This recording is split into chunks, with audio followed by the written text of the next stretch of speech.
भारस्तन्स्तापवर्गमखिलो दारं किशोराकृति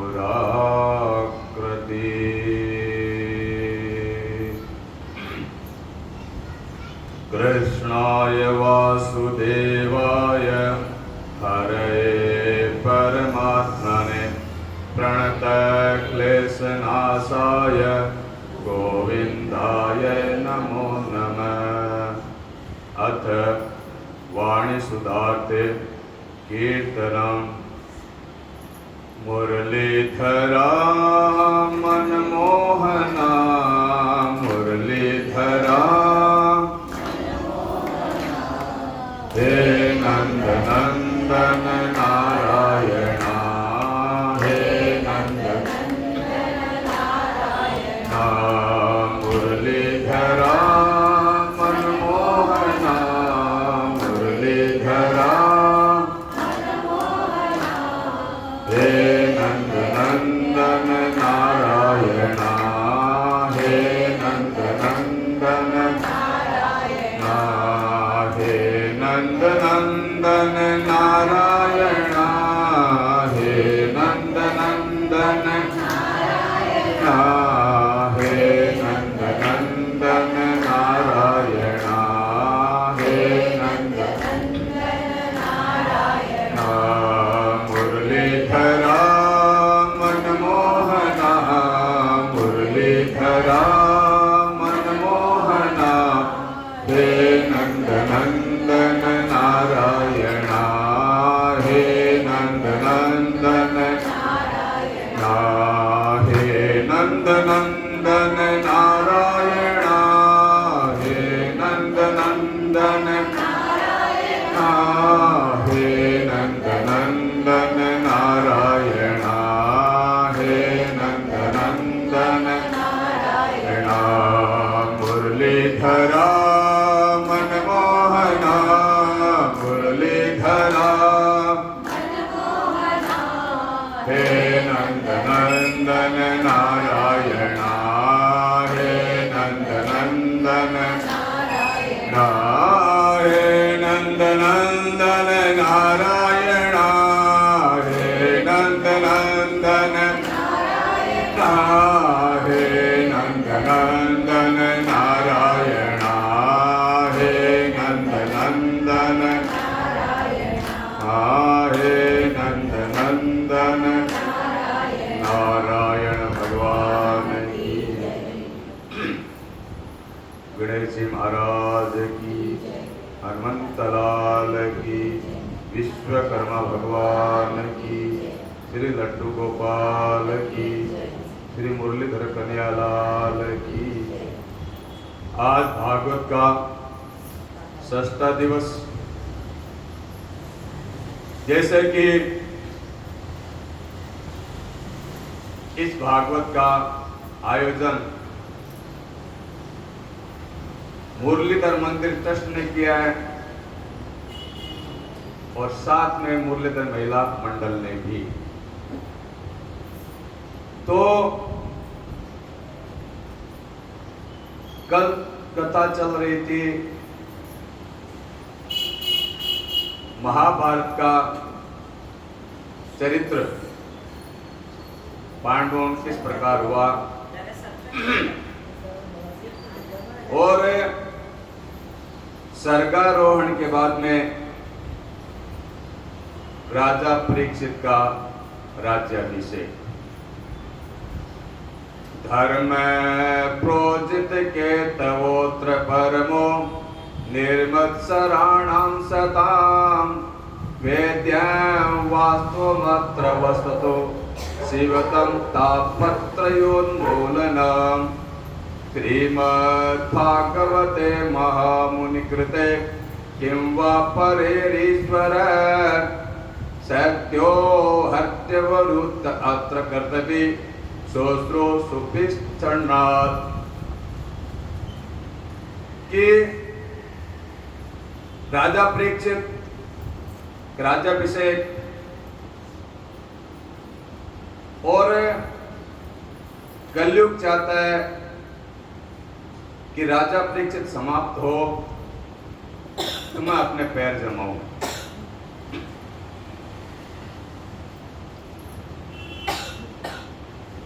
नहीं असत्य संपातक पूजा। गिरी समा कोई कोट गुंजा। शास्त्र कहता है कि झूठ से बड़ा पाप नहीं होता और हाथी से बड़ा किसी का पैर नहीं होता। इसी तरह झूठ से बड़ा पाप नहीं है और सारे संसार के पाप सब झूठ के अंदर ही समाये हुए हैं।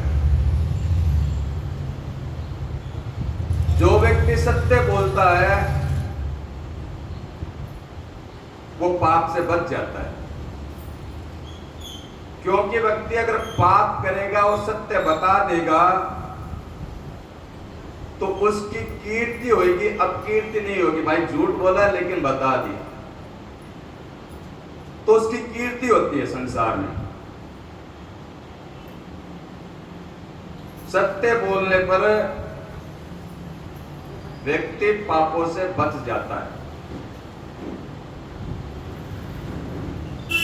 दूसरा दया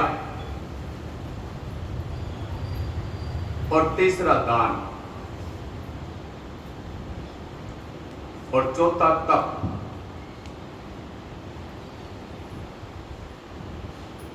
आप जो इस संसार में नोट कमाते हो उस कमाई में कुछ न कुछ कचरा मिला हुआ अवश्य रहता है, यह ध्यान रहे। कमाई में पाप होता ही है।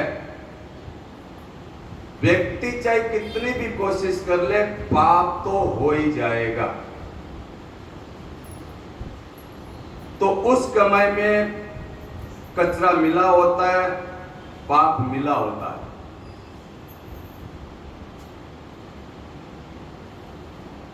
भाई ये जो गाड़ियों में डीजल और पेट्रोल जो डाला जाता है वो जैसा निकलता है ना वैसा नहीं डाला जाता है। उसको फिल्टर किया जाता है और उसमें कुछ मिलाया जाता है, संशोधन किया जाता है। तिल का तेल भी अलसी से मिलाया जाता है, फिर उसको फिल्टर किया जाता है, उसको रिफाइन किया जाता है। आपने धन कमाया है, कमाई में पाप हुआ है, इसलिए जब तक कुछ हिंसा दान नहीं करोगे वो कमाई आपकी शुद्ध होएगी नहीं, यह समझ लो। जब तक उस धन का फिल्टर नहीं होगा वो धन शुद्ध नहीं होगा। और अगर धन शुद्ध नहीं होगा तो वो धन आपकी बुद्धि खराब कर देगा, आपके बच्चों का जीवन खराब कर देगा, परिवार के सदस्यों को सोरा सुंदरी में लगा देगा, पाप कर्म में लगा देगा।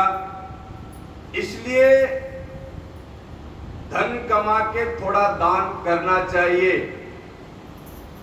और यह शास्त्र के परंपरा भी है।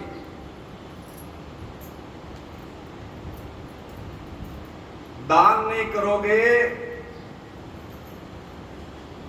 तो ऐसा सुना जाता है कि धन में बहुत गर्मी होती है, बहुत गर्मी होती है धन में। वो नोट जेब में रुकते नहीं हैं, वो निकलना चाहते हैं। अब चाहे उसको आप भोगों में निकाल दो, लगा दो या दान कर दो, तो इससे अच्छा दान करो तो बुद्धि सुधरेगी। धर्म के लिए निकालो, नहीं तो वो नोट आपके जीवन में व्यसन पैदा कर देगा। यद्यपि गरीबी हमको बहुत दुखित मालूम पड़ती है, लेकिन गरीबी में मनुष्य बहुत से दोषों से बच जाता है, यह समझ लो। ठीक है, गरीब है, लेकिन वो बहुत से दोषों से बच जाता है। गलत काम, उस गरीब की गलत काम करने की इच्छा होगी, लेकिन वो नहीं कर पाएगा धन के अभाव में। धन होगा नहीं, गलत काम होंगे नहीं। ज्यादा संपत्ति, आप देख लो, बहुत बड़े बड़े जो धनवान लोग हैं, वो सब होटलों में जाते हैं, 5 स्टार अशोका वगैरह में, और महाराज वहां क्या नहीं होता है, स्वरा सुंदरियों का वो दौर चलता है। वहां पे चाहे जो गलत काम करवा लो, कौन देखने वाला है? लेकिन गरीब ऐसा नहीं कर सकता, वो उन पापों से बच जाता है धन के अभाव में। अरे विदेशों में तो देखो, ये विदेश में पैसे वाले जो यात्रा करते हैं, वो वहां पे क्या क्या उपद्रव नहीं करते। बोलो वृंदावन बिहारी लाल की। तो दान करो। ईश्वर ने तुम्हें धन दिया है, तुम धन के मालिक नहीं हो, तुम धन के मुनीम हो। मालिक ने, ईश्वर ने तुम पर विश्वास करके वह धन तुमको दिया है कि तुम इसकी सुरक्षा करो, रक्षा करो, दान करो, पुण्य करो। तुमको संपत्ति दी है, इसको संभालो, धर्म में लगाओ। भाई कोई गुरु अपने विश्वसनीय शिष्य के पास में अपनी धन संपत्ति रखता है कि भाई तू विश्वास पात्र है, मेरा धन रखना।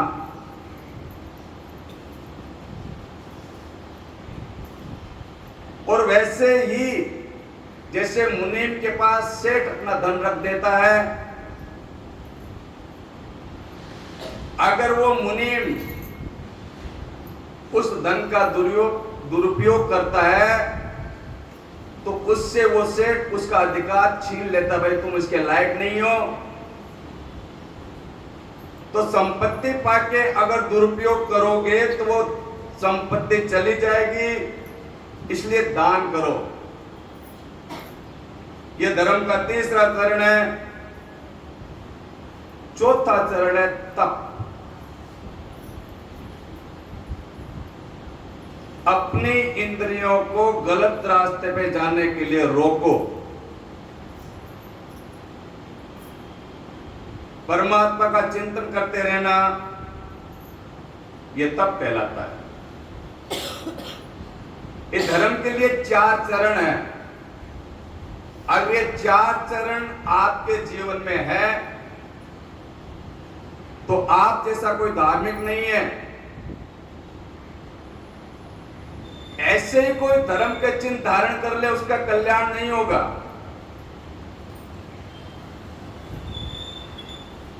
हम कलयुग संप्रदाय के हैं, बहुत से कहते हैं कि हम कलयुग संप्रदाय के हैं। हमारे गुरुजी वहां सचखंड में रहते हैं, हमारे गुरुजी वहां पे तप करते हैं, और वो जब हम मरने लगेंगे तो हमको लेने आएंगे और सचखंड में ले जाएंगे। ऐसा कुछ नहीं होता है।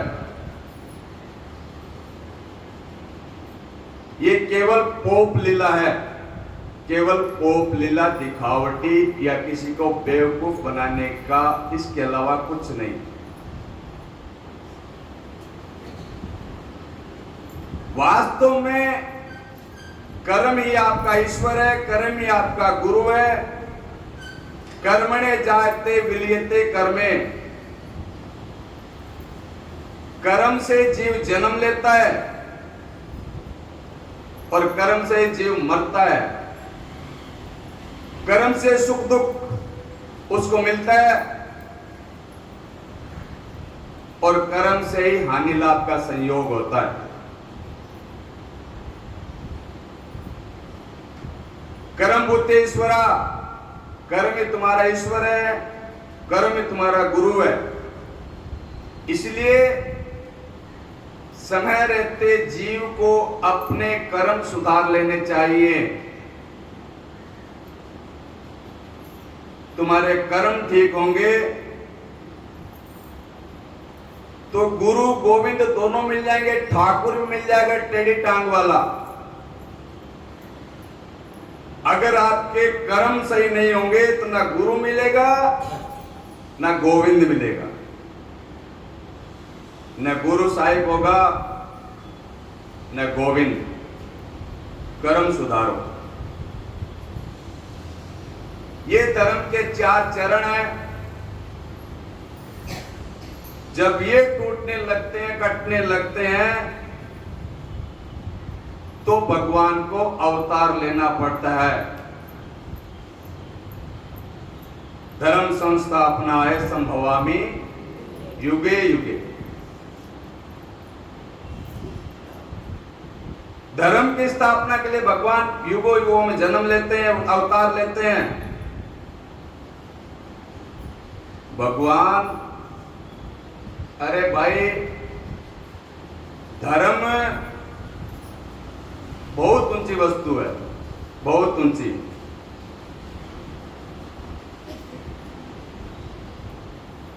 धर्म को अगर आप बचाओगे, धर्म आपको बचा लेगा, और धर्म को अगर आप छोड़ दोगे तो धर्म आपको मार भी देगा। ये समझ लो। क्योंकि धर्म और ईश्वर दो नहीं है, धर्म और ईश्वर एक ही है। पहले इसको समझ लो अच्छे से। बहुत से समझते हैं धर्म अलग है, ईश्वर अलग है। नहीं, धर्म और ईश्वर दोनों एक ही है। भाई, जैसे सूर्य और प्रकाश, सूर्य से प्रकाश होता था, प्रकाश सूर्य एक ही है। जिसने धर्म को पकड़ लिया, समझ लो उसने ईश्वर को पकड़ लिया। तो चारों चरण से धर्म संपन्न हो गया। राजा परीक्षित के टाइम पे, कथा पे ध्यान देंगे, राजा परीक्षित का शासन चल रहा था और कलयुग चाहता है कि राजा परीक्षित समाप्त हो तो मैं अपने पैर फैलाऊं, पंजा फैलाऊं और इस संसार पे, इस समाज पे हावी हो जाऊं। क्योंकि महाराज परीक्षित के रहते हुए कलयुग हावी हो नहीं सकता। क्योंकि महाराज परीक्षित वो है जिनके चारों तरफ घूम घूम करके 9 महीने तक भगवान कृष्ण ने उनकी रक्षा की थी। जन्म लेके परीक्षित की चारों तरफ घूम घूम करके उन्होंने रक्षा की थी। जब परीक्षित जी का जन्म हुआ तो परीक्षित जी को सबने अपनी अपनी गोद में लिया, लेकिन परीक्षित जी उनको खोज रहे थे जो गर्भ में मेरी रक्षा की थी। और जैसे भगवान ने परीक्षित जी को गोद में लिया, परीक्षित मुस्कुराने लगे, हंसने, बोले वृंदावन बिहारी लाल की। जैसे भगवान ने गोद में लिया, परीक्षित मुस्कुराने लगे, हाँ भाई अब सही देवता आए हैं। बोले इतनी दफे तो फॉर्मेलिटी चल रही थी। यहां पे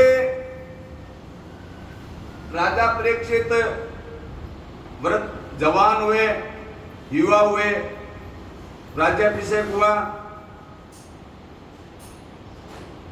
और परीक्षित पूरे संसार में घूमने निकले, देखने निकले भाई कहीं कोई गड़बड़ी तो नहीं है।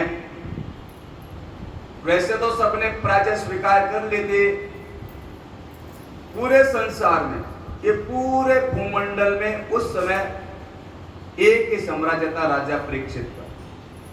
विदेशों तक जहां तक भी भूमि है, जितनी भी सर्व भूमि गोपाल, इसी प्रकार पूरी भूमि पर राजा परीक्षित का राज्य था।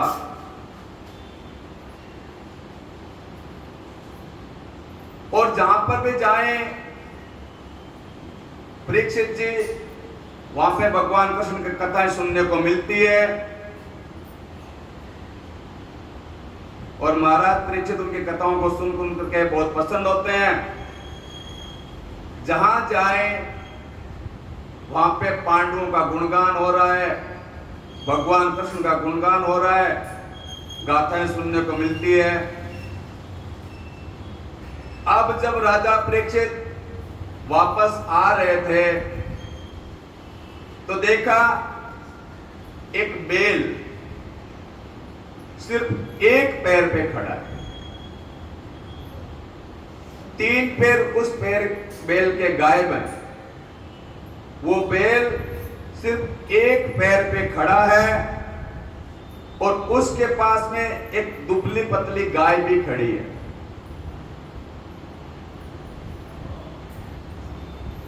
गाय की आंखों में आंसू है। तो बेल ने पूछा, हे मां, तुम क्यों रो रही हो? क्या मेरे कटे हुए पैर देख के रो रही हो, इसलिए तुमको पीड़ा हो रही है? या तुम्हारा कोई बंधु तुमसे बिछड़ गया है इसलिए रो रही हो? क्यों रो रही हो? अथवा आगे चल करके समय पर वर्षा नहीं होगी, या पुत्र अपने माता पिता की सेवा नहीं करेंगे, या फिर ये जो राजनीति है वो नीचों के पास में चली जाएगी, नीच व्यक्तियों के पास में चली जाएगी।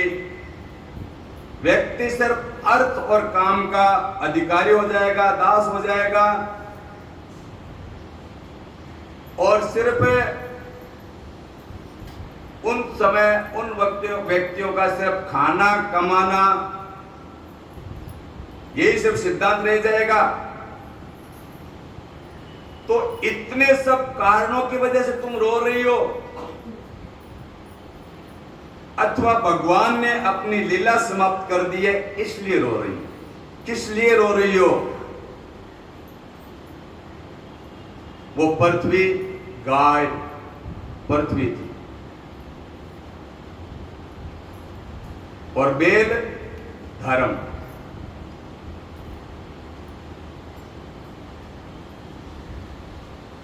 और कलयुग में धर्म का एक ही पैर बचा है, वो है दान। प्रगट 4 ही पद धर्म के,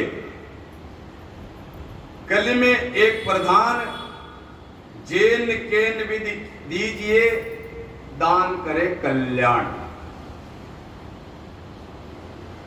कलयुग में न सत्य रह गया है, न तप रह गया है, न दया रह गई, थोड़ा बहुत रहा है तो सिर्फ दान। ये परंपरा चलती आ रही है दान की, तो थोड़ा बहुत दान कर देते हैं। कलयुग में कैसे भी दान किया जाए जीव का कल्याण हो जाता है। तो पृथ्वी ने कहा, प्रभु ने अपनी लीला समाप्त कर दी है इसीलिए रो रही हूं, उनका वियोग सहन नहीं हो रहा। ये सब जो बातें चल रही थी धर्म और पृथ्वी के बीच में, उसी समय राजा परीक्षित उनकी वो बातें सुन रहे थे। और फिर राजा परीक्षित थोड़े आगे बढ़े तो देखा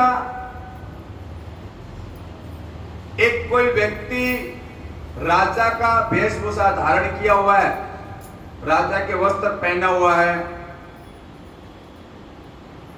और वो व्यक्ति एक गाय और बैल को लात से मारता है, लात से। और हमारे सनातन धर्म में बैल और गाय को लात से मारने से पाप लगता है, ये बहुत बड़ा पाप कहा गया है। क्योंकि गाय माता स्वरूप होती है, बैल धर्म का स्वरूप है, इनको लात मारना बहुत बड़ा पाप है। जब राजा परीक्षित ने देखा कि वो व्यक्ति गाय और बैल को लात से मार रहा है, तो राजा परीक्षित तुरंत अपने रथ से कूद पड़े और अपने धनुष पे बाण चढ़ाया और उस बैल से पूछा कि ये व्यक्ति तुमको क्यों मार रहा है। वो धर्म था,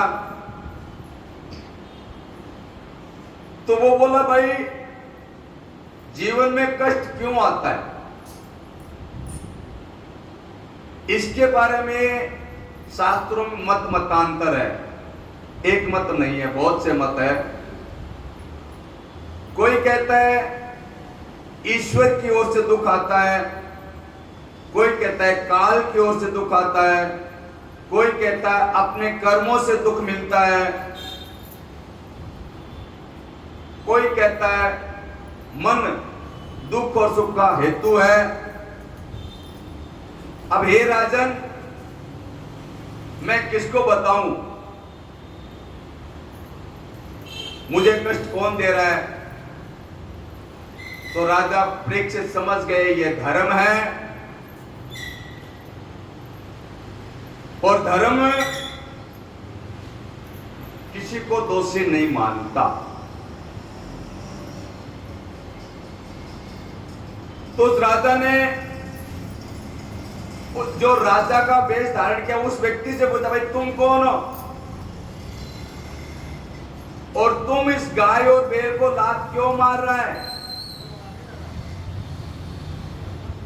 बताओ ना, तुमको मार देंगे। वो राजा परीक्षित के चरणों में गिर गया, जो लात मार रहा था वो राजा परीक्षित के चरणों में गिर गया और उसने अपना परिचय बताया कि मैं कलयुग हूं, कलयुग। हे राजन, मेरे युग में तो ये सब ही होएगा, ये समझ लो, मैं कलयुग हूं और यही होगा। तो राजा परीक्षित ने कहा, तुम हमारे राज्य से निकल जाओ, अन्यथा हम तुमको मार देंगे। तो वो कलयुग राजा के चरणों में गिर गया, परीक्षित के चरणों में गिर गया और गिड़गिड़ाने लगा, मैं आपकी शरण में हूं, मैं आपसे अपने प्राणों की भिक्षा मांग रहा हूं।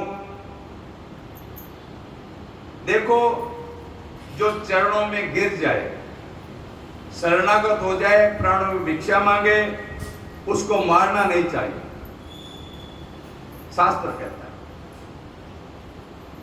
तो परीक्षित ने कहा, ठीक है, अच्छा, हम तुमको मारेंगे नहीं, लेकिन तुम हमारे राज्य से चले जाओ। लेकिन कहां जाऊं भाई, पूरी पृथ्वी पर तुम्हारा ही राज्य है, पूरी पृथ्वी पर आपका ही राज्य है, इस पृथ्वी पर मैं जाऊं कहां, मेरे को कोई स्थान दे दो।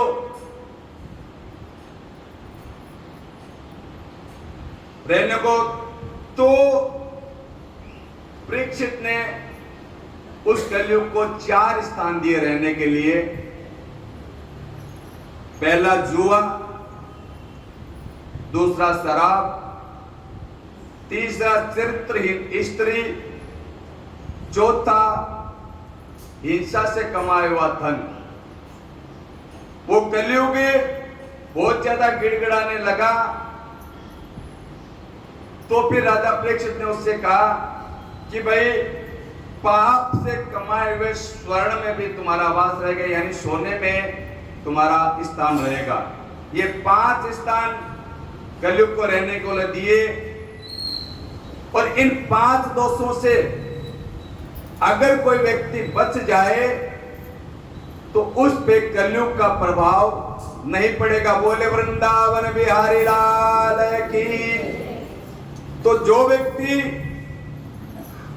इन दोषों से बच जाए उसको कलयुग छू नहीं सकता।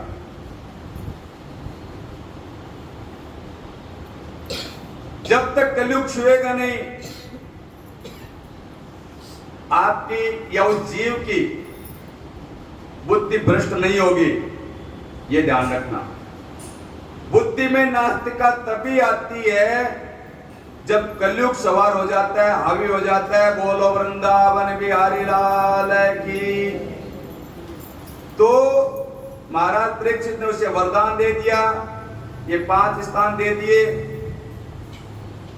और महाराज परीक्षित स्वयं ही उसके जाल में फंस गए। कैसे? जब जरासंध और भीम का युद्ध हुआ और जरासंध मारा गया, और जरासंध ने बहुत सुंदर मुकुट पहन के रखा हुआ था, और वो मुकुट पाप के सोने से बना हुआ था, और सोने में कलयुग का निवास है। वो पाप के कमाई से बनाया हुआ था। उसी क्षण वो कलयुग राजा परीक्षित के सिर पे धारण हो गया। राजा परीक्षित शिकार खेलने गए, कलयुग हावी हो गया, हेवी हो गया, सवार हो गया, सर पे चढ़ गया। शिकार में अनावश्यक जीवों का मारा गया, वो पाप लगा। मुकुट पहन के रखा ही था, कलयुग ने बुद्धि भ्रष्ट कर दी। महाराज परीक्षित को शिकार खेलते खेलते प्यास लगी। एक महात्मा के वहां पहुंचे। उन महात्माओं का नाम था शमीक ऋषि। शमीक ऋषि के वहां पहुंचे। शमीक ऋषि ध्यानस्थ थे, पूरे ध्यान में लगे हुए थे, और वे एकदम ध्यान की गहराई में जा चुके थे। भाई 3 अवस्थाएं होती है मनुष्य की, जागृत, स्वप्न और सुषुप्ति। लेकिन एक चौथा कमरा भी होता है बाबू, उसकी जानकारी नहीं है, ये समझ लो। उस चौथे कमरे का ताला अभी तक खुला ही नहीं है, और उस चौथे कमरे में ही हीरे मोती भरे पड़े हैं। पिताजी ने ताला लगाया, चाबी किसी को दी नहीं, मर गए। ये समझ लो।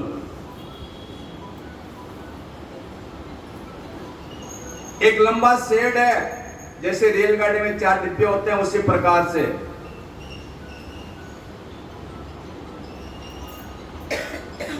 तो पहला कमरा शोरूम बना दिया। दूसरा, उसमें मशीनें लगा दी, मैकेनिक का सामान तैयार होता है।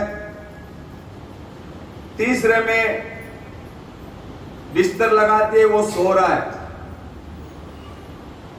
और उसे चौथे वाले कमरे में बोला, पिताजी ने कचरा भर के रखा होगा, ताला लगा, उसने खोला नहीं, चाबी मिली नहीं। तो जीव एक कमरे में सो लेता है, दूसरे में सामान बनाता है, और तीसरे में व्यापार करता है। हमारी आपकी जिंदगी उसी व्यक्ति की तरह है जाग करके व्यापार करते हैं, स्वप्न में नए नए दृश्य बनाते हैं और सुसुप्ति में कमरे में जाग करके सब कुछ बोल करके सो जाते हैं। इसके बाद भी कुछ है, इसका पता नहीं। लेकिन शास्त्र कहता है 3 कमरों के बाद में जो चौथा कमरा है वो कमरा है समाधि का।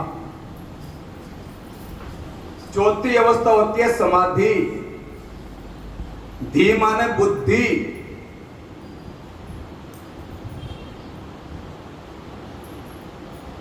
बुद्धि में अगर किसी प्रकार का चित्र ना बने, मन में किसी प्रकार का पूर्णा ना पूरे, उसी स्थिति को समाधि कहते हैं। आप बैठे हो, आंखें खुली है या बंद है, लेकिन कोई चित्र नहीं बनता अंदर में, कोई बात याद नहीं आती, दुनिया की यहां वहां कुछ भी हो, आपके आत्मा का स्वरूप समाधि अवस्था में है। जैसे तरंग रहित जल, जल में अगर तरंग नहीं होगा तो उसमें अपना प्रतिबिंब साफ दिखता है, स्पष्ट दिखता है। शर्त यही है कि जल हिलना नहीं चाहिए और जल गंदा नहीं होना चाहिए। तरंग रहित होगा तो मुखमंडल दिख जाएगा, प्रतिबिंब दिख जाएगा।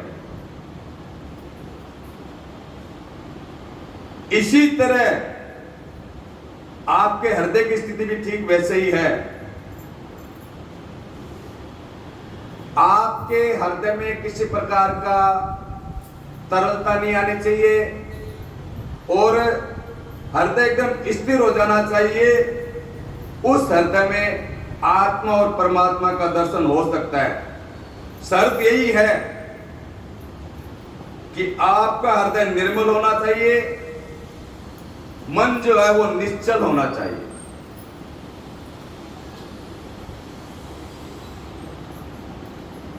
हृदय में पाप नहीं होना चाहिए, चंचलता नहीं होनी चाहिए, तरंग नहीं होना चाहिए, किसी प्रकार का चित्र ना हो, किसी की याद नहीं आए। ये स्थिति अगर प्राप्त कर लो तो फिर आप कल्पना करो कितना आनंद आएगा। अभ्यास करने से हो सकता है, ऐसा करने नहीं हो सकता, हो सकता है, अभ्यास करना पड़ेगा। अभ्यास करो, हो जाएगा। देखो उपनिषदों में एक दृष्टांत आता है, बोलो वृंदावन बिहारी लाल की, कि सामान्य व्यक्ति की अपेक्षा अभिनेताओं को ज्यादा आनंद मिलता है। यानी सामान्य व्यक्ति की अपेक्षा अभिनेताओं को 100 गुना आनंद ज्यादा मिलता है। अभिनेताओं से 100 गुना ज्यादा आनंद नेताओं को मिलता है। नेताओं से 100 गुना ज्यादा आनंद राजा को मिलता है। राजा से 100 गुना ज्यादा आनंद पितरों को मिलता है, जो हमारे पितृ देव है उनको, और उनसे भी 100 गुना ज्यादा आनंद देवताओं को मिलता है। और देवताओं से भी 100 गुना आनंद देवताओं के गुरु बृहस्पति को मिलता है। और बृहस्पति से भी 100 गुना आनंद ब्रह्मलोक में रहने वाले ब्रह्म को मिलता है। और ब्रह्म से भी 100 गुना आनंद उस भजनानंदी को मिलता है। इस संसार में जो भजन करता है उसको ब्रह्मा से भी 100 गुना आनंद मिलता है, वो स्थिति प्राप्त करने के बाद। भजन में वो शक्ति है महाराज कि आपको इतने सब कम से कम 15 से 20 अभी मैंने आपको गिनाया है, उन सब में 100 गुना करते करते करते करते जितना होता है उससे ज्यादा आनंद उस भजनानंदी को मिलता है। यह समझ लो।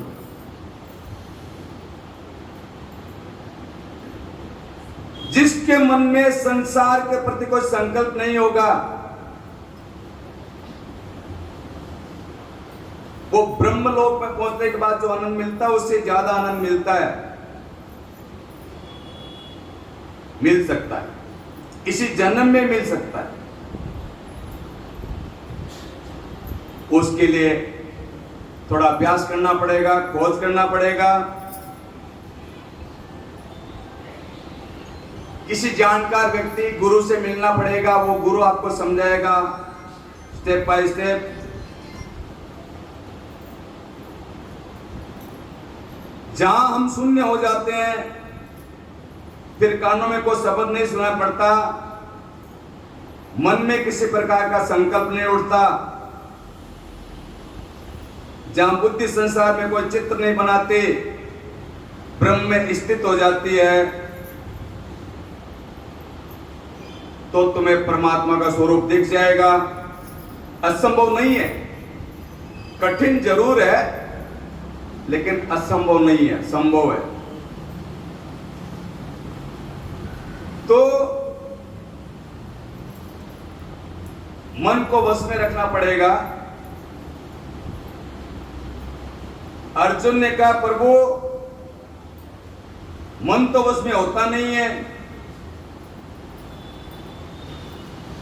तो ये सब स्थिति प्राप्त होगी कैसे? अभी जो इतना सब आपने मार्ग बताया, अर्जुन बोलता है भगवान मन तो वश में होता नहीं है। भगवान ने कहा मन वश में हो सकता है। अर्जुन ने साफ कह दिया, मन बड़ा चंचल है, जिसे सारे ब्रह्मांड के वायु पकड़ कर नहीं रख सकती। जैसे कोई इस पूरे ब्रह्मांड को, इस ब्रह्मांड की वायु को पकड़ के नहीं रख सकता, उसी तरह इस मन को वश में करना बहुत कठिन है, असंभव है, नामुमकिन है, ऐसा अर्जुन कहते हैं। भगवान ने कहा पार्थ, मन को वश में करना कठिन तो जरूर है, लेकिन असंभव नहीं है। मन वश में हो सकता है। अर्जुन ने कहा फिर हमें कोई उपाय बताइए, कैसे वश में होगा? भगवान ने कहा सुनो, बोले अभ्यास न क्रियन्ते वैराग्य चिगरियते। संसार से तुम्हारा मन में वैराग हो जाएगा और किसी भी वस्तु में कोई इच्छा नहीं रहेगी। फिर मन को दुनिया से हटा करके भगवान में लगा दो, जहां भी मन शांत हुआ वो स्थिति मिल जाएगी। दो रास्ते हैं, दो सूत्र है मन को वश में करने के। पहला तो ये कि संसार से वैराग्य हो जाए। कैसा वैराग्य? खुली आंखों से जो दिखता है, वो जो दिखने वाली सभी वस्तुओं से वैराग्य हो जाए। दिखने वाली किसी भी वस्तु से कोई आसक्ति ना हो,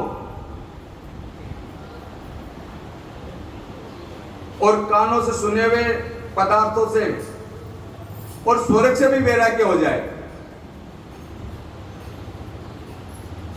फिर मन को खींच करके ईश्वर में लगाओ। ये दो उपाय करते करते मन धीरे धीरे बिल्कुल शांत हो जाएगा, तरंग रहित हो जाएगा। निर्मल जल में जैसे अपना प्रतिबिंब स्पष्ट दिखता है, उसी तरह निश्चल मन में परमात्मा का स्पष्ट हो जाएगा, दर्शन हो जाएगा। कोशिश करो। कथा चल रही थी, प्रसंग चल रहा था कि राजा परीक्षित समीक ऋषि के आश्रम में पहुंचे। ये प्रसंग चल रहा था।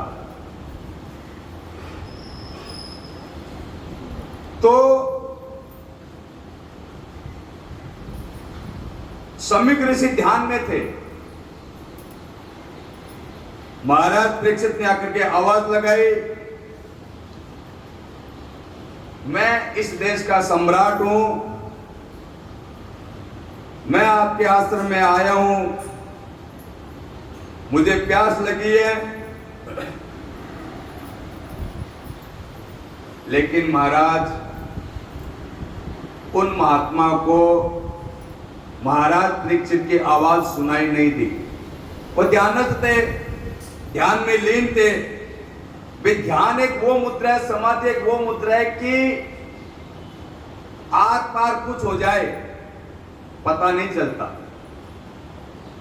समाधि की अवस्था होती ऐसी है, सुनाई नहीं पड़ा।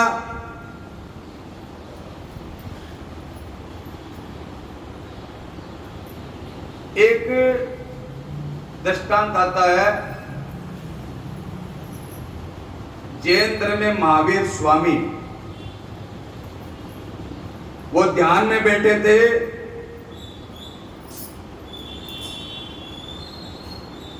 जंगल में ध्यान में बैठे थे तो बच्चे वहां पे जो ग्वाले लोग होते हैं, वो गाय चराने वाले, वो वहां से जा रहे थे। उनको महात्मा को देखा, महात्मा को हिलाया डुलाया, महात्मा हिले डुले नहीं।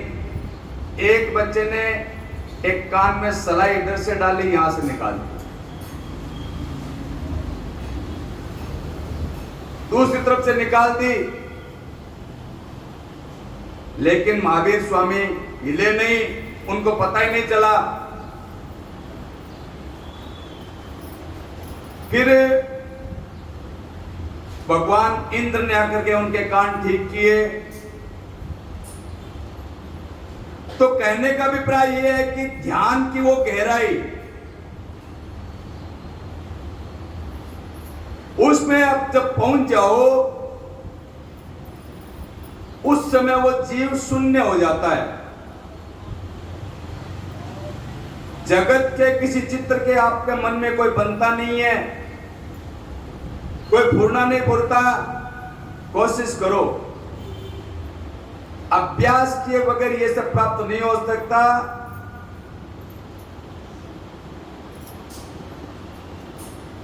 भाई कोई डॉक्टर बनना चाहता है तो पहले उसको मैट्रिक पास करनी पड़ेगी,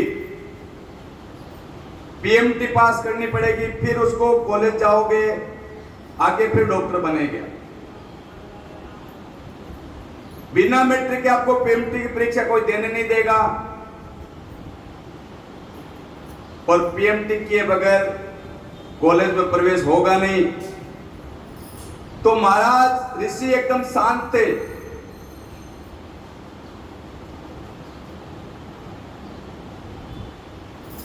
बहुत सी युक्तियां वैराग्य की, संसार से वैराग्य हो जाए, विषय विष भासते हैं। सम्यक ऋषि को पता नहीं लगा। महाराज परीक्षित ने सोचा ऋषि नाटक कर रहे हैं। परीक्षित मन में संशय हो गया, बोलते मुझ पे प्रभाव जमाना चाहता है ये ऋषि, आंखें मूंद के बैठा है। क्योंकि उस समय वो परीक्षित नहीं बोल रहा था, उसके सर पे सवार वो कलयुग उनसे वो सब करवा रहा था। बुद्धि खराब कर दी। तो कलयुग सर पे सवार था ही। संशय तभी होता है जब बुद्धि में कलयुग सवार होता है, तभी संशय होता है, अन्यथा शुद्ध बुद्धि में संशय नहीं होते हैं।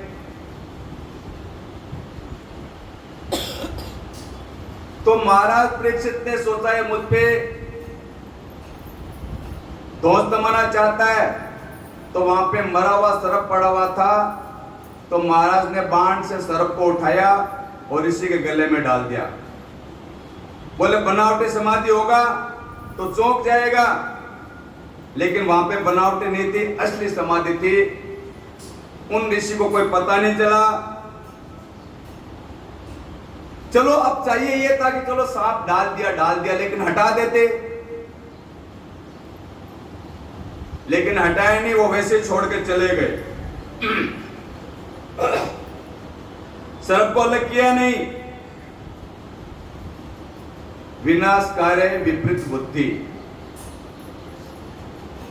जब नाश होना होता है तो बुद्धि विपरीत हो जाती है।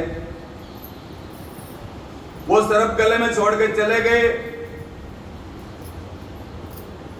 सम्यक ऋषि का पुत्र थे, उनको पता लगा कि राजा परीक्षित ने हमारे पिता के गले में मरा हुआ सर्प डाला है। तो सम्यक ऋषि के पुत्र को क्रोध आ गया। बोला, अरे क्षत्रिय हो तुम और ब्राह्मणों की परीक्षा लेते हो। ब्राह्मणों के तप के सारे तुम राज्य कर रहे हो। ब्राह्मण जब तप करता है, उसके तप के आधार पर आप इतना बड़ा राज्य कर रहे हो और तुम ब्राह्मणों की परीक्षा ले रहे हो। लो, ब्राह्मण का तेज देखो। मैं तुम्हें श्राप देता हूं।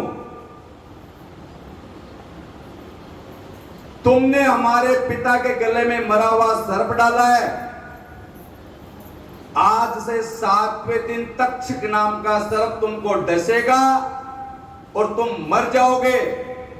दुनिया की कोई ताकत तुम्हें बचा नहीं सकती। ये ब्राह्मण का तेज है।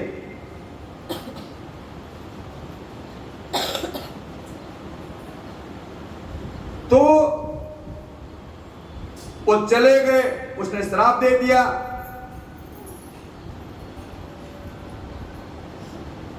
महाराज परीक्षित जब घर पे लौटे, जब मुकुट सर से अलग किया और जैसे मुकुट सर से हटा, कलयुग हट गया। तब महाराज परीक्षित को बहुत गलानी हुई, बहुत दुख हुआ, बहुत चिंतित करने लगे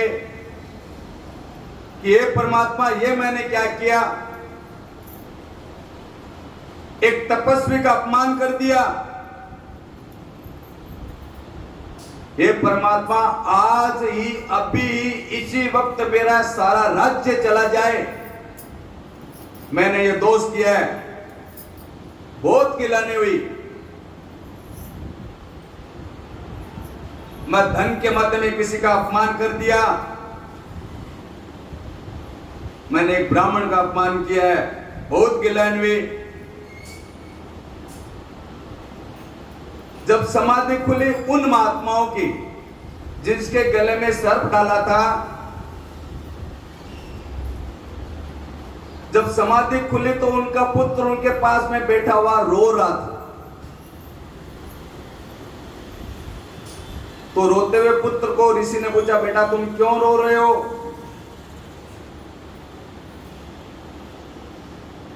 तब ऋषि पुत्र ने सारा वृत्तांत बताया कि ऐसे ऐसे हुआ।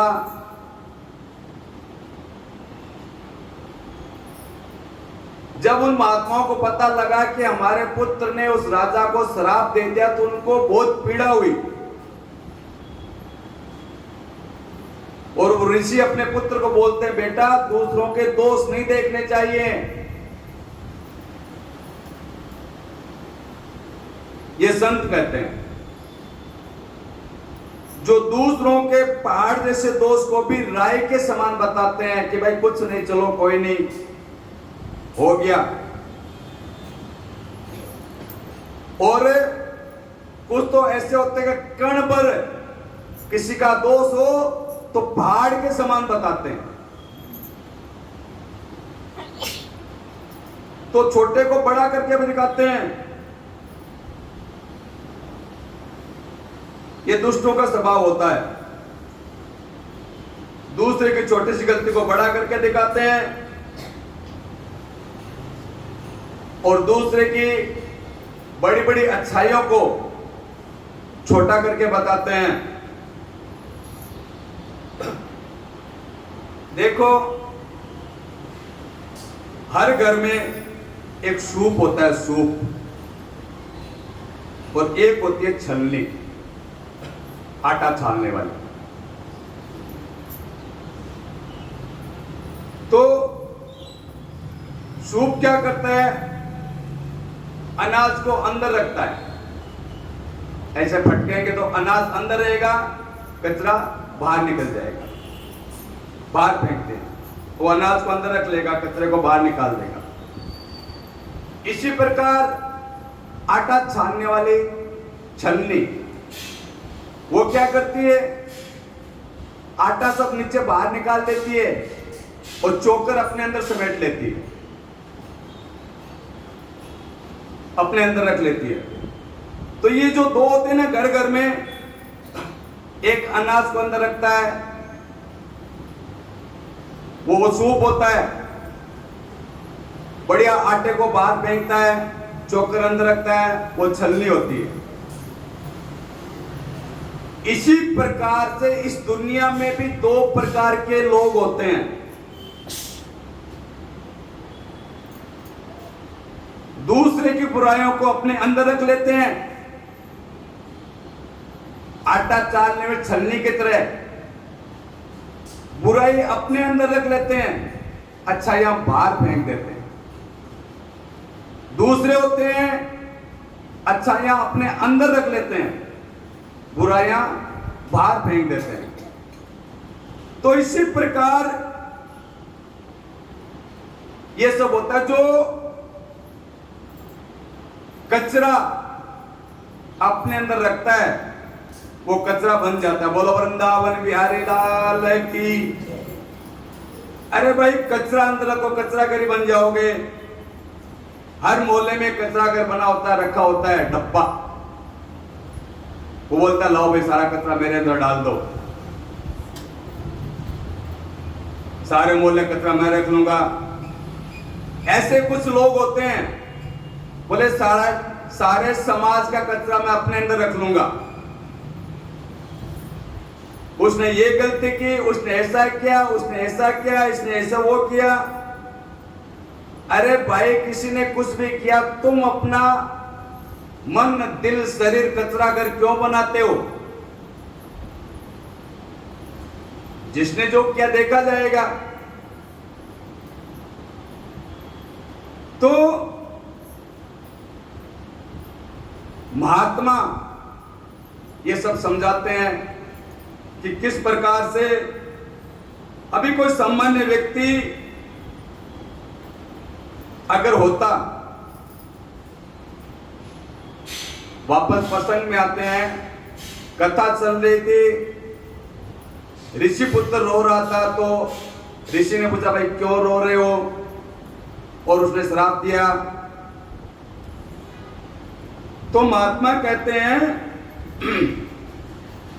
बेटा तुमने अच्छा नहीं किया। और अगर वो महात्मा नहीं होते तो क्या कहते, बेटा तुमने अच्छा किया। नालायक राजा था, उसको दंड मिलना चाहिए था। अरे जब तक करने वाले महात्मा गले में सांप डाल दिया। लेकिन वो महात्मा ऐसे नहीं कहा, बल्कि उन्होंने कहा बेटा तुमसे बहुत भारी गलती हुई है, इस संसार में परीक्षित जैसा राजा आगे मिलेगा नहीं, और उस राजा परीक्षित के राज्य में हमारे जैसे साधु संत तपस्या कर सकते हैं, भजन कर सकते हैं और कर रहे हैं। ऐसे पुण्यात्मा राजा आगे कहां मिलेगा?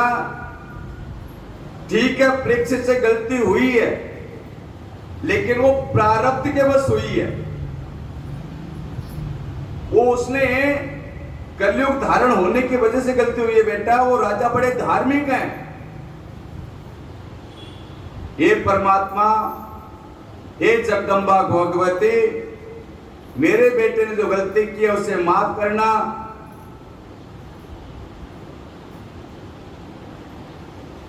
अब वो ऋषि अपने पुत्र को डांटते, तुमने श्राप क्यों दिया? देखो, ये साधु के लक्षण है, संतों के लक्षण है।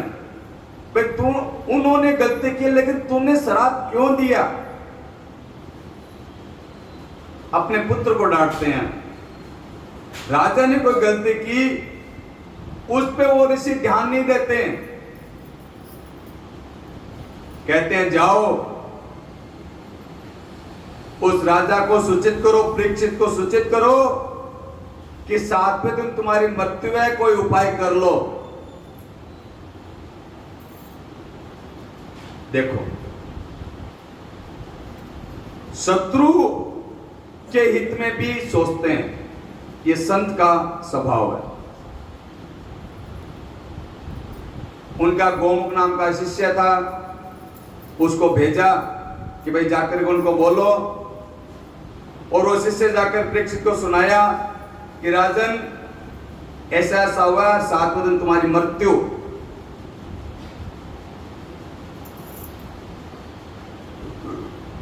अभी राजा परीक्षित का एक भी बाल सफेद नहीं हुआ था, बिल्कुल जवान थे राजा परीक्षित।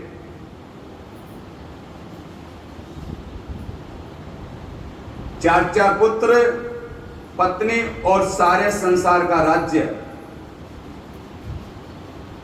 जैसे पता लगा कि 7वें दिन मृत्यु, वैसे परीक्षित ने कहा, वारे कन्हैया तुमने मेरे ऊपर उपकार कर दिया, कृपा हो गई। बोले बांके बिहारी लाल की, बोलो ये कृपा है। 7वें दिन मृत्यु। आज किसी 90 साल के वृद्ध व्यक्ति को बोल दो कि भाई 7वें दिन मृत्यु, फिर देखो कितने डॉक्टरों के चक्कर लगाता है, कितने डॉक्टरों के पैरों में गिड़गिड़ाता है।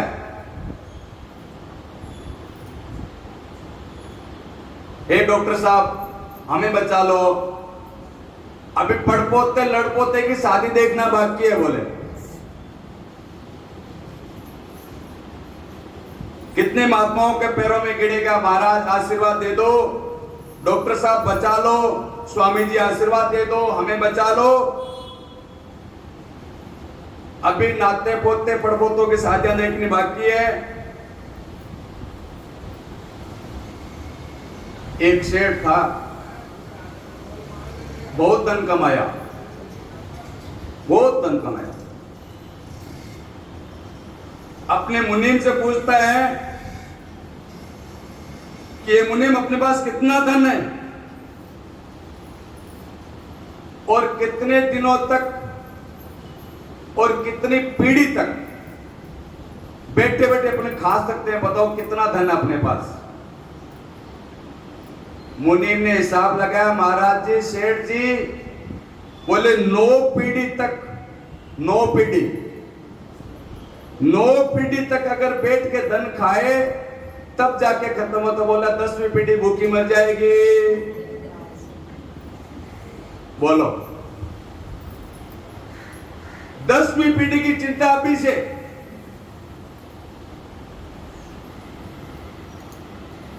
खुद मर रहा है, उसकी चिंता नहीं, बूढ़ा हो गया 90 साल का, सर कांपने लगा है, हाथ कांपने लगे हैं, लेकिन काम नहीं छोड़ता, भजन नहीं करता, अभी भी काम में लगा हुआ है। अरे बाबा दुनिया के लिए बहुत कुछ कर लिया, अपने लिए कुछ कर लो, आगे का बैलेंस अपने लिए इकट्ठा कर लो, भजन कर लो, भजन ही बैलेंस है आगे का। अभी जो कमाया है वो इसी जीवन के लिए है, आने वाली जिंदगी में के लिए कुछ इकट्ठा कर लो। मृत्यु से डरो, मृत्यु निश्चित है। जब लिखी है, जैसे लिखी है वैसे होनी है।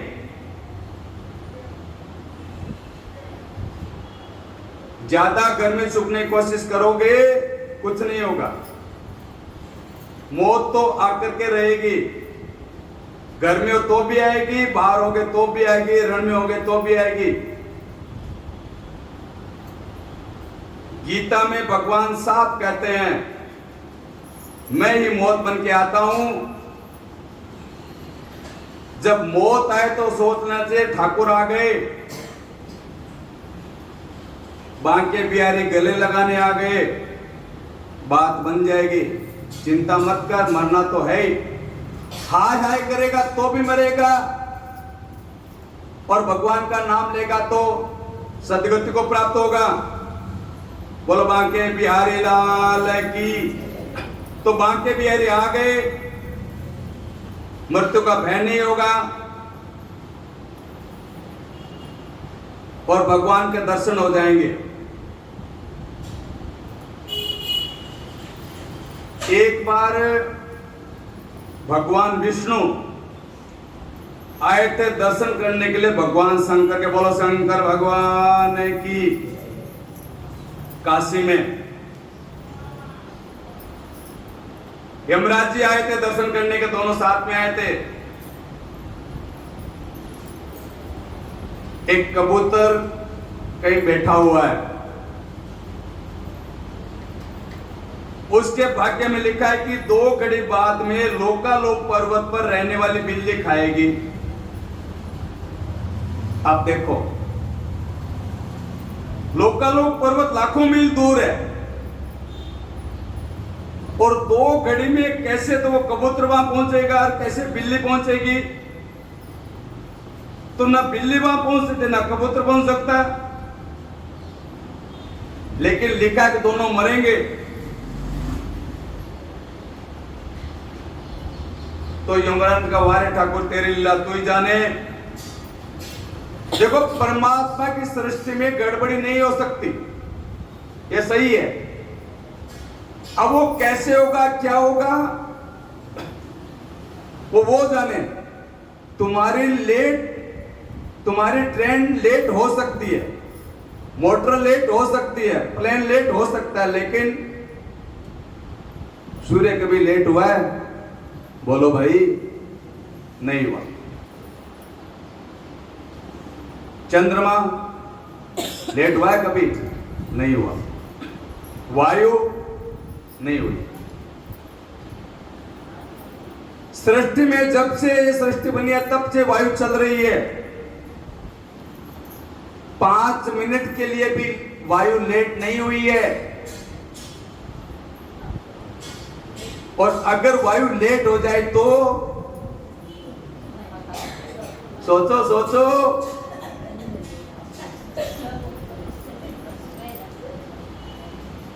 बोलो वृंदावन बिहारी लाल की। कभी लेट नहीं होते ये सब। ऐसा सिस्टम फिट है भगवान का, परमात्मा का, ऐसा प्लांट फिट है, कभी फेल नहीं हो सकता। उनके नट बोल्ट कभी ढीले नहीं होते महाराज।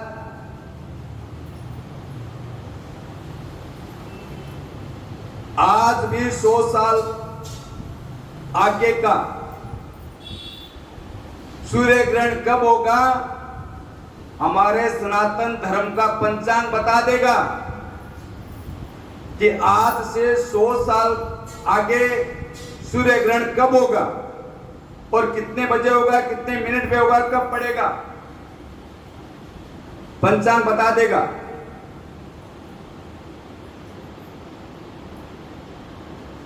तो हमारे संतों ने यह सब व्यवस्था की है।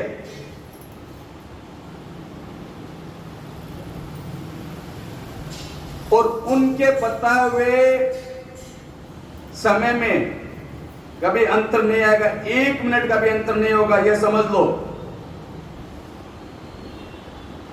तो कोई चलाने वाला है कि नहीं? कहते हैं। अब आता है भाई, ईश्वर को किसने देखा है? ये मूर्खों की बातें हैं।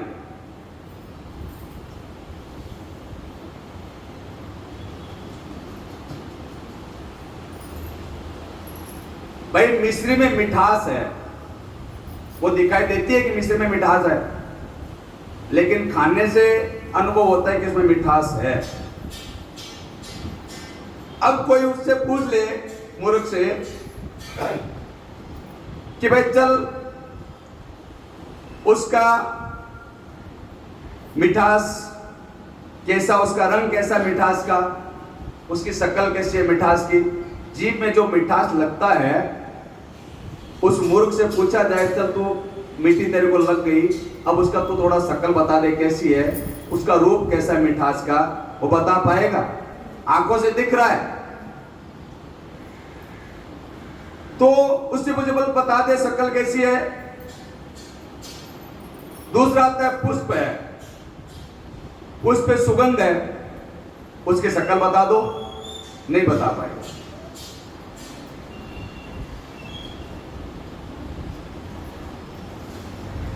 पर है, मिश्री में मिठास है और पुष्प में सुगंध है।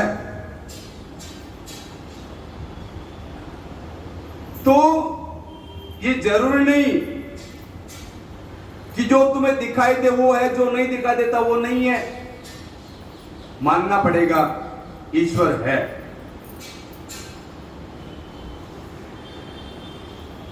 देखो आपकी आत्मा में एक अनेक है, एकता में अनेकता, अनेकों आत्माओं में एक ही आत्मा है। भाई आपको सुगंध का बोध प्राप्त हुआ, ज्ञान प्राप्त हो गया नासिका के द्वारा। वही अगर नासापुटा बंद हो, नासिका बंद हो, तो सुगंध का अनुभव नहीं होगा। कान बंद होकर शब्द का बोध नहीं होगा।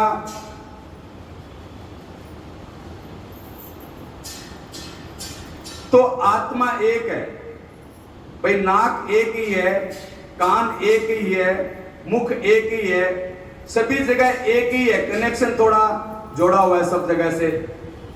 अगर एक इंद्रिय वस्तु का बोध नहीं होता है तो दूसरी से होना चाहिए कि नहीं होना चाहिए? रूप आंख से दिखेगा, गंध का बोध नाक से होगा, शब्द का बोध कान से होगा। तो जरूरी नहीं है कि जो कान काम करता वो आंख काम करेगी। इंद्रियों से शब्द का बोध नहीं होगा। गंध के लिए नाक की आवश्यकता है, बिना नासिका के गंध की आपको बोध नहीं होगा। इसी तरह परमात्मा के लिए ज्ञानेंद्रियों की जरूरत है, भक्ति की जरूरत है। उसके बिना भगवान का बोध नहीं हो सकता। लोग कहते हैं ईश्वर दिखाई नहीं देता, उन पागलों को हम कहते हैं तुम अपना सपना हमको दिखा दो, हम अपना परमात्मा तुमको दिखा देंगे। कोई नहीं दिखा सकता अपना सपना।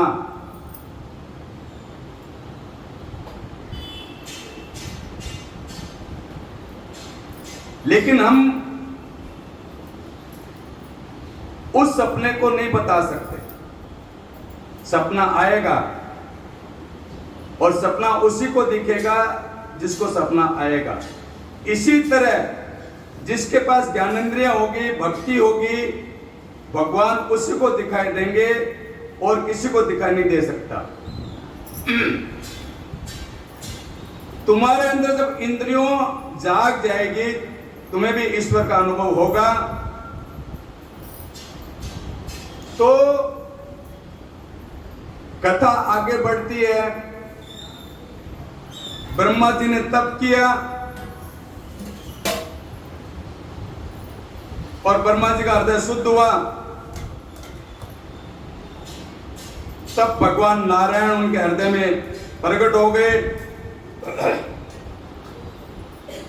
खोजने पर नारायण का पता नहीं लगा। तप करने के बाद में हृदय शुद्ध हुआ, हृदय में नारायण का दर्शन हो गया। इससे यह सिद्ध हुआ कि तप के योग के बल पर, भजन के बल पर मन शांत हो सकता है, भगवान प्राप्त हो सकता है, आपके जीवन में प्रकाश आ सकता है। बोलो वृंदावन बिहारी लाल की। श्री कृष्ण गोविंद हरे मुरारे, वाह श्री कृष्ण गोविंद हरे मुरारे, देवा हे नाथ नारायण वासुदेवा, हे नाथ नारायण वासुदेवा,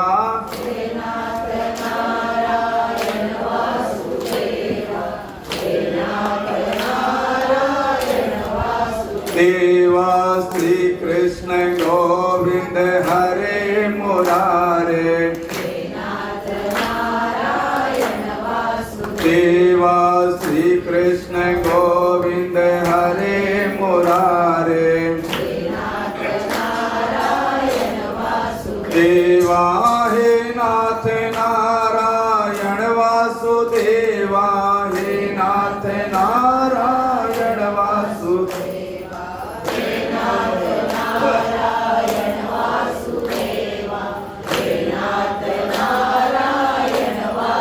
देवा श्री कृष्ण गोविंद हरे मुरारे,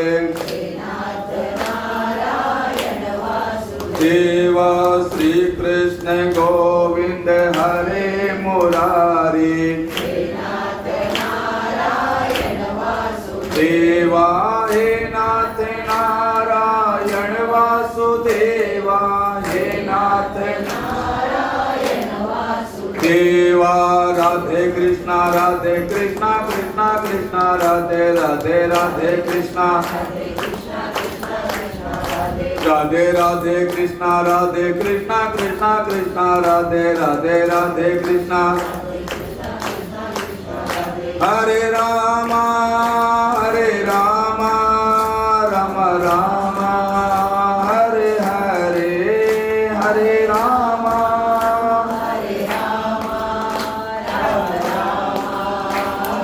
हरे श्री कृष्ण गोविंद हरे मुरारे, देवा श्री कृष्ण गोविंद हरे मुरारे, देवा हे नाथ नारायण वासुदेवा, सुदेवा हे नाथ नारायण वासुदेवा, हे नाथ सुदेवा राधे कृष्णा कृष्णा कृष्णा राधे राधे राधे कृष्णा, हरे राम राम राम हरे हरे, हरे कृष्णा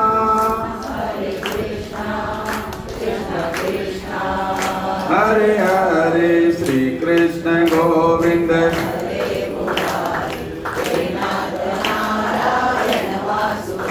वाह श्री कृष्ण गोविंद,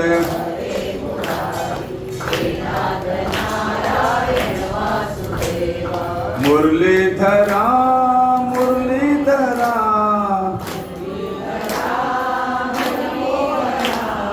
हे नंद नंदन नारायणा, नाम मुरलीधरा मनमोहना, मुरली हे नंद नंदन नारायणा, हे नंद नाम मुरलीधरा मनमोहना, मुरली नाम मुरलीधरा, हे नंद नंदन नारायणा, हे नंद हे नंद नंदन नाम मुरलीधरा मनमोहना, नाम मुरली नंदन नारायण हे नंद हे नंद नंदन नारायण हे नंद मुरलीधरा मनमोहना मुरलीधरा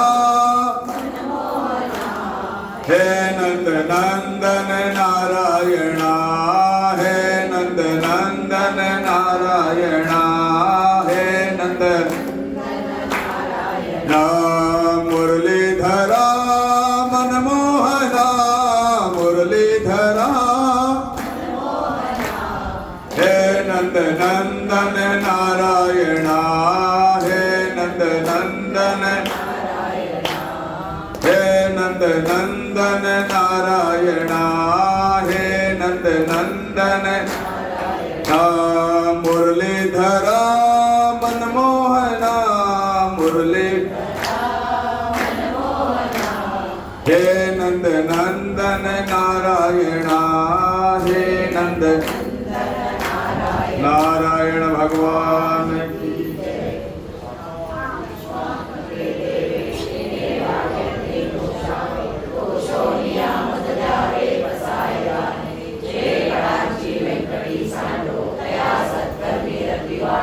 जय